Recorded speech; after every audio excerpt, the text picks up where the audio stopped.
Buenos días, querida familia de Encuentro con Cristo, y un especial saludo a los niños y niñas que hoy día están celebrando este día tan especial. La verdad es que la publicidad, el comercio ha puesto este día y nos hace bien recordar a los niños y niñas, pero creo que estamos con mucha deuda en nuestro país, en nuestro continente, con respecto a la niñez. De hecho, creo que nuestro continente y también nuestro país sufre una enfermedad gravísima y que va más allá de esta pandemia que estamos viviendo hoy del coronavirus. Y es la enfermedad de la violencia. No sé si ustedes saben, pero el continente de Latinoamérica y también el Caribe es considerado el más violento del mundo. Mira esta investigación. América Latina y el Caribe es la región más violenta del mundo. En ella vive menos del 9% de la población mundial, pero se registran el 33% de los homicidios en todo el mundo, lo que la convierte en la región con el mayor porcentaje de asesinatos en todo el mundo. Con África por detrás con 31%, Asia en tercer lugar con 28% de los homicidios, seguidos de lejos por Europa y América del Norte con solo 5 y 3% del total respectivamente, y Oceanía que representa menos del 0,3%. De hecho, con tasas regionales de homicidio de más de 20 por cada 100.000 habitantes, más de 3 veces el promedio mundial, América Latina y el Caribe es la región más peligrosa del planeta. Una cifra que debe alertarnos, pero que sobre todo muestra una realidad que muchas veces escondemos, que está bajo la alfombra. Y Chile no es un país que se vea ajeno a esta realidad. Una reciente investigación en 40 países, logrando entrevistar a cerca de 31.000 personas, determinó que en Chile aún existen altos índices de violencia. El 31% de las mujeres respondió afirmativamente al preguntárseles si habían sufrido algún tipo de violencia, ya sea física o psicológica, en el último año. La cifra ubica a Chile en el tercer lugar del ranking de los países consultados, solo por detrás de Paraguay con 35% y de México con un 34%. Cifras que tristemente reflejan una realidad que sobre todo hemos visto en portada de los diarios, en noticias y en muchas otras realidades que estamos observando en nuestra nación. ¿Y qué pasa con los niños? ¿Qué pasa con los niños en nuestro país?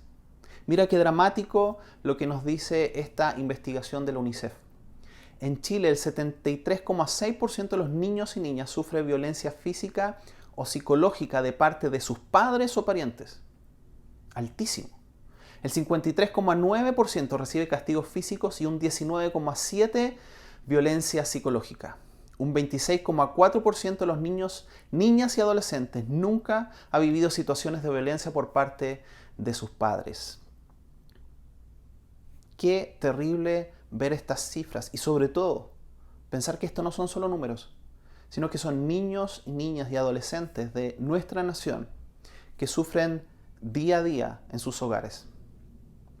Y sabes qué, hace algún tiempo escuché que tristemente estas cifras son muy comparables a lo que sucede también dentro de las familias cristianas. La violencia está presente en nuestro continente, en nuestras familias, en nuestras realidades. Y por eso necesitamos un cambio de cómo nos estamos relacionando como sociedad. Y la iglesia puede y debe modelar este nuevo trato. Ahora, para esto debemos volver a relacionarnos con un concepto que tal vez muchas veces hemos dejado de lado al ver la palabra de Dios. Es el concepto de la ternura de Dios. Un concepto que está reflejado en varios pasajes del Antiguo Testamento y del Nuevo Testamento. Ahora, si bien en muchas traducciones esta palabra, este concepto no se traduce como ternura, hay otras acepciones que se han usado históricamente para describir esta característica de Dios. Ahora, hay una palabra en hebreo muy hermosa que es la palabra Esed. Y esta palabra se encuentra cerca de 200 veces en el Antiguo Testamento y es traducida como amor, como misericordia, como piedad, como compasión. Pero también se puede traducir como ternura. Y es una ternura que es de Dios hacia la humanidad, pero también una ternura que puede ser expresada entre nosotros, un valor de los seres humanos, un valor que se expresa por medio del cuidado mutuo, de la protección recíproca y también de expresiones de afecto. En este contexto, en la Biblia, en el Antiguo y en el Nuevo Testamento, se nos ofrecen distintas representaciones, distintas figuras que demuestran la ternura de Dios. Una de las figuras que se usa en el Antiguo Testamento y que tal vez es la más conocida y que hemos escuchado es la figura del Dios como Padre. Y podemos ver un ejemplo de esto en Salmo 103:13, donde dice: el Señor es como un padre con sus hijos, tierno y compasivo con los que le temen. Qué hermoso es ver esta imagen de este padre que es un padre tierno, pongan atención en ese concepto, y compasivo. Dios no es un Dios lejano, no es un Dios que se deleita en el sufrimiento de sus hijos, sino que es un Dios que se acerca con ternura. También hay un concepto que muy pocas veces es nombrado, pero es esta imagen de Dios como una madre. Mira lo que dice Isaías 49:14. Sin embargo, Jerusalén dice: el Señor me ha abandonado, el Señor me ha olvidado. Jamás. ¿Puede una madre olvidar a su niño de pecho? ¿Puede no sentir amor por el niño al que le dio a luz? Pero aun si eso fuera posible, yo no los olvidaría a ustedes. Eso está en Isaías 49. Mira este otro pasaje, qué hermoso, en Isaías 66:12 y 13. Esto dice el Señor: yo le daré a Jerusalén un río de paz y de prosperidad. Las riquezas de las naciones fluirán hacia ella. Sus hijos se alimentarán de sus pechos, serán llevados en sus brazos y sostenidos en sus piernas. Los consolaré allí en Jerusalén, como una madre consuela a su hijo. Tal vez muchos podemos recordar este abrazo de la mamá cuando nos caíamos, cuando nos pasaba algo, cuando estábamos tristes. Este ejemplo, esta imagen está usando la palabra del Señor para representar también a Dios como esta madre amorosa que nos abraza, que nos consuela. ¡Qué hermoso! También podemos ver esta imagen de un tierno pastor. En este hermoso pasaje de Isaías 40, en la primera parte del versículo 1 dice: consuelen, consuelen a mi pueblo, dice su Dios. Hablen con ternura a Jerusalén y díganle que se acabaron sus días tristes y que sus pecados están perdonados. Y mira el versículo 11: alimentará a su rebaño como un pastor. Llevará en sus brazos los corderos y los mantendrá cerca de su corazón. Guiará con delicadeza a las ovejas con cría. Versículo 2, mira: hablen con ternura a Jerusalén. Nuevamente, este concepto, este Dios amoroso, tierno, que cuida con delicadeza. Ese es el Dios que adoramos y ese es el Dios que debemos expresar también en nuestras relaciones. Ahora, pudiéramos decir de que el clímax de esta ternura es representada justamente en Jesús. Y ahí basta con ver distintos pasajes del Nuevo Testamento donde Jesús se relaciona tiernamente. Tiernamente, sobre todo con aquellas personas que eran invisibles en una sociedad discriminadora y también violenta. Se acercaba con ternura a las mujeres despreciadas, se acercaba con ternura a los enfermos, se acercaba con ternura a los niños e inclusive los abrazaba y estaba con ellos. Jesús es la expresión máxima de esta ternura. Harold Segura tiene una frase en un libro que dice: en Jesús no hay lugar para la sensiblería vacía de actos concretos de amor. Jesús es ternura que abraza a las personas necesitadas, consuela a las que sufren, alienta a las desesperanzadas, restaura a las quebrantadas y así anuncia la llegada del reino de Dios. Pero también por esa misma ternura confronta a los poderosos, derriba las mesas de los cambistas en el templo y combate diferentes expresiones del mal. Jesús como una ternura concreta, no abstracta, la ternura de Dios manifestada hacia el mundo, donde el Padre entrega a su único Hijo para que venga a mostrarnos su amor infinito e incondicional por nosotros. Ahora, ¿qué sientes cuando hablamos acerca de este Dios tierno? ¿Qué sucede en tu mente? ¿Qué sucede en tus emociones? ¿Logras conectarte con esta imagen, con esta figura de un Dios amoroso, de un Dios que se acerca, que un Dios que inclusive puede tener esta característica maternal, de cuidado, de abrazo, de bondad? Hay aquí un concepto súper importante que debemos explorar en nosotros mismos.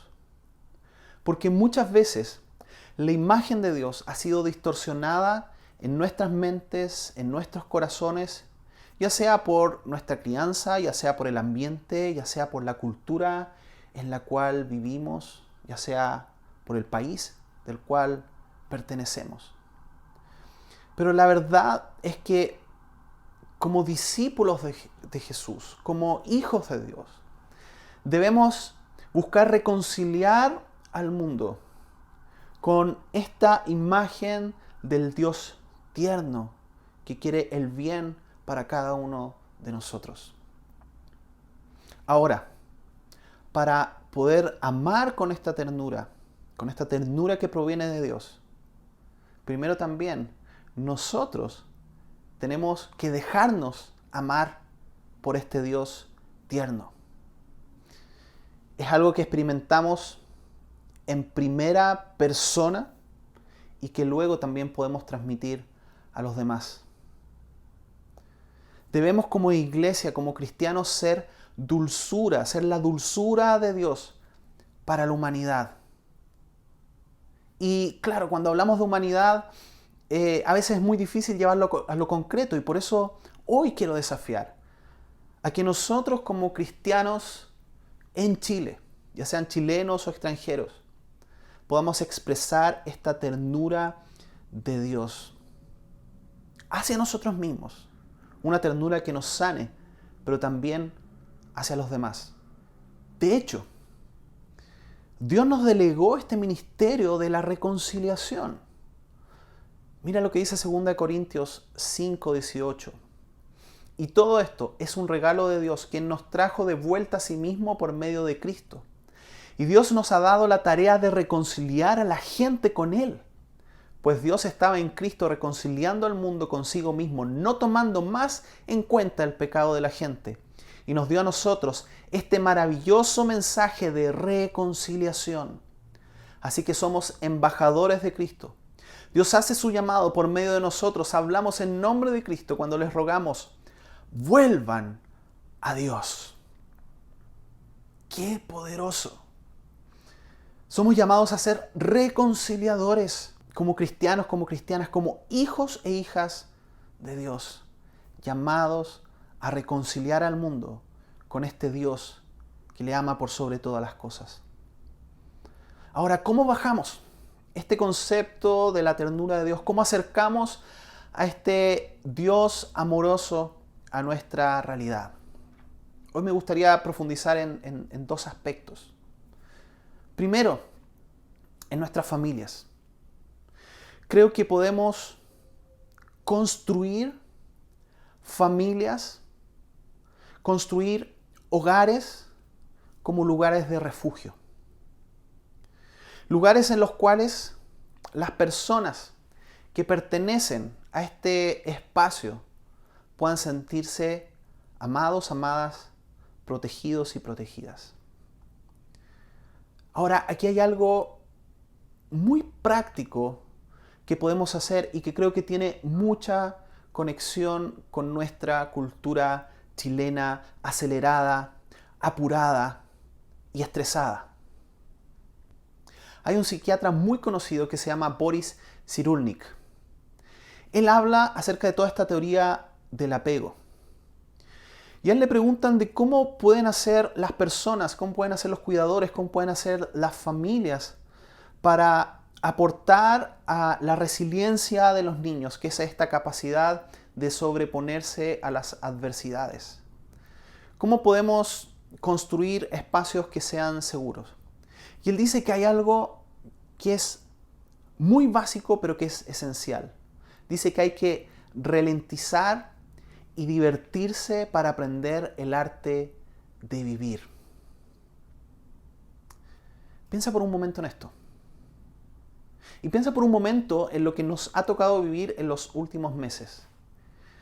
Que quizás muchos en algún momento hemos visto como una carga esto de la cuarentena, de estar aislados, de estar encerrados.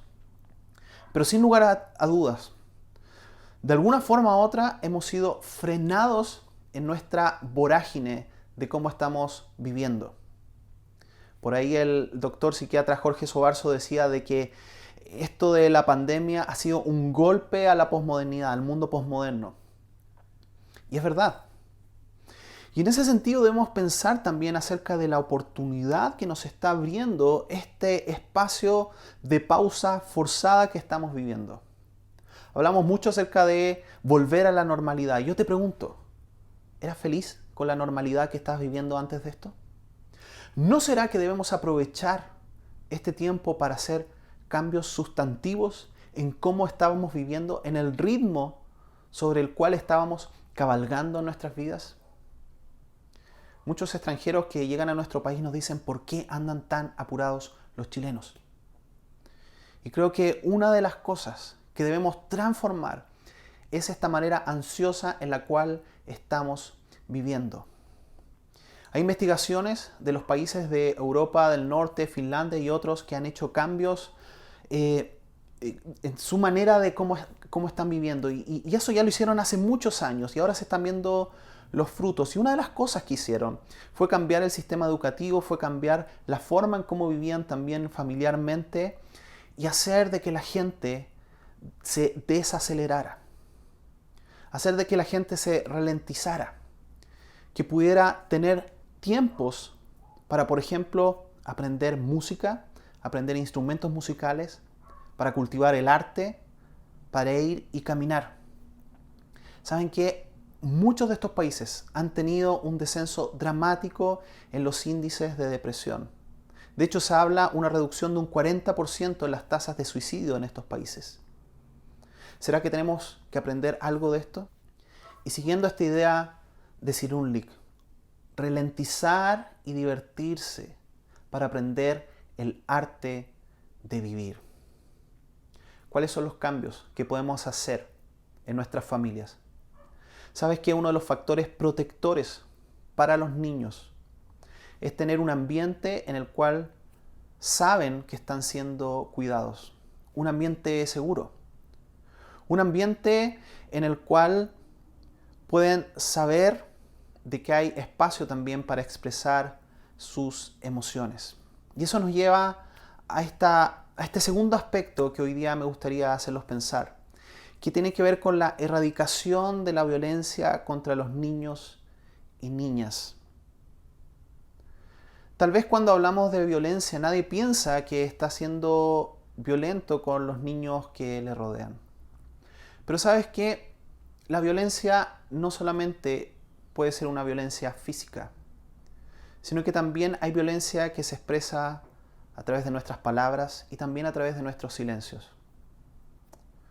Tal vez es por medio de gritos, tal vez es por medio de amenazas, tal vez es por medio de ironías o tal vez es por medio de silencios.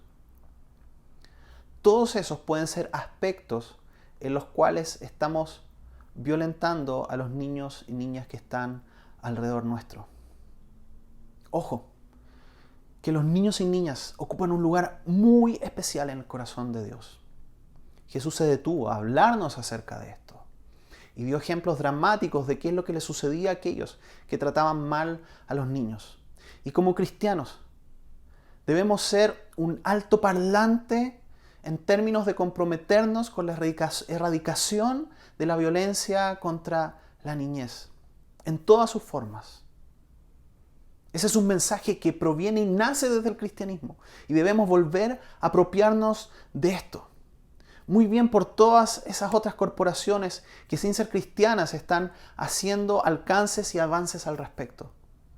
Pero nosotros debemos tener un compromiso mayor, porque nuestro Dios tierno nos llamó a cuidar de los niños y niñas que están cerca nuestro. Ahora, aquí, ¿cuál es la forma en que podemos comenzar a cambiar esta cultura? A cambiar esta cultura de violencia y reemplazarla por una cultura de ternura. Los expertos aquí hablan acerca de un concepto que se llama la mentalización y que tiene que ver en pensar en las necesidades del otro. Peter Fonagy es uno de los máximos representantes de la teoría del apego y dice que los niños se apegan a sus padres para poder ser mentalizados, este concepto que les estoy explicando. Él dice que desde el punto de vista de un niño pequeño, la famosa frase de pienso, luego existo, debería cambiarse por alguien piensa en mí, luego existo. Y esa es la esencia de la mentalización. Alguien piensa en mí y luego existo. Este concepto describe esta acción de pensar en las necesidades del otro. Estamos realmente mentalizando las necesidades de los más pequeños que están alrededor nuestro, y no solamente de los pequeños, sino también de los más jóvenes, de los adolescentes que nos rodean, y por qué no decir también de los adultos mayores, de la tercera edad. Estamos conectándonos con esas necesidades profundas que están viviendo. Identificar lo que tus hijos necesitan y movilizarse en pro de ellos. ¿No es acaso lo que Jesús hizo? Y lo que Jesús hizo no solamente con los niños, sino con todos aquellos que eran invisibles en su sociedad. La erradicación de la violencia contra los niños y niñas también es un llamado para aquellos que no están criando en este momento o que no tienen hijos. Y ¿sabes qué? Aquí hay un llamado a cómo cuidamos también a aquellos y aquellas que están en este proceso de crianza. Mira qué bonito cómo Isaías 40 habla del cuidado que Dios tiene de estas ovejas que están criando. Isaías 40:11, alimentará a su rebaño como un pastor, llevará en sus brazos los corderos y los mantendrá cerca de su corazón, guiará con delicadeza a las ovejas con cría. Aquí hay un desafío claro a cómo cultivamos ambientes, sociedades, organizaciones, empresas, familias que puedan tener respeto por la crianza, que puedan tener respeto por la maternidad, que puedan tener respeto por aquellos que están en este proceso de traer una vida al mundo. Y el cuidado también de los derechos de aquellos que están por nacer. Sociedades que valoran y cuidan a aquellos que están en crianza. Y creo que esto conecta muy profundamente con la ternura de Dios hacia la humanidad. Vivimos en un país con tristes estadísticas respecto a la violencia hacia la mujer. La cultura de la ternura de Dios es una contracultura en una sociedad violenta. ¿Cuánto tenemos que aprender como país de la ternura de Dios? Pienso en nuestro lema patrio, por la razón o la fuerza.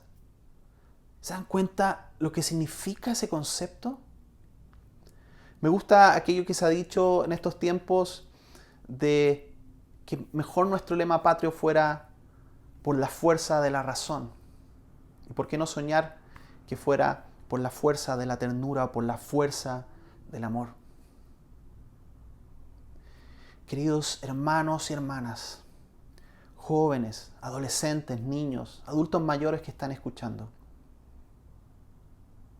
Dios quiere que manifestemos su ternura en una sociedad que está llorando y clamando por amor. Muchas de las cosas que vemos en nuestro país es porque no hemos sido capaces de mirar al otro como una persona y hemos despersonalizado a los que están en la otra vereda. Podemos acercarnos a este concepto de la ternura de Dios. ¿Qué vamos a hacer hoy? ¿Qué vamos a hacer hoy que estamos pensando en este día acerca de la niñez? Y si bien hoy me he enfocado en este aspecto, creo que hay muchas repercusiones en lo que significa expresar la ternura de Dios en nuestra zona de influencia. Y hay cambios muy pequeños, pero que pueden ser muy potentes en nuestras familias, en nuestros hogares, sea como sea que estén constituidos estos, que podemos realizar justamente para comenzar a vivir un ambiente de protección, un ambiente en el cual podamos expresar el cuidado y el amor que necesitan, sobre todo los más jóvenes y los más pequeños, para crecer saludablemente. Desde esta mirada te quiero dejar dos preguntas. Y son preguntas para que puedas conversar ahí en tu hogar. La primera dice, ¿qué cambios haremos personal y familiarmente durante y después de la pandemia para desacelerar nuestra vida? Recuerden esto que les decía recién. Con solamente desacelerar nuestra forma de vivir podemos dedicar más tiempo a vernos, a escucharnos, a poder comprender qué es lo que está viviendo y qué es lo que está sintiendo el que está cerca mío. Segundo, ¿qué puedo hacer en los próximos días para expresar la ternura de Dios a los que están cerca de mí? Volvamos a reconstruir el rostro que ha sido desfigurado por la sociedad, por la religiosidad en nuestro mundo. Y mostremos este rostro tierno que quiere amar, que quiere acompañar, que quiere cuidar. Y seamos esos brazos que abrazan, que cuidan y que ven a los más invisibles en nuestra cultura. Que el Señor les bendiga en este domingo.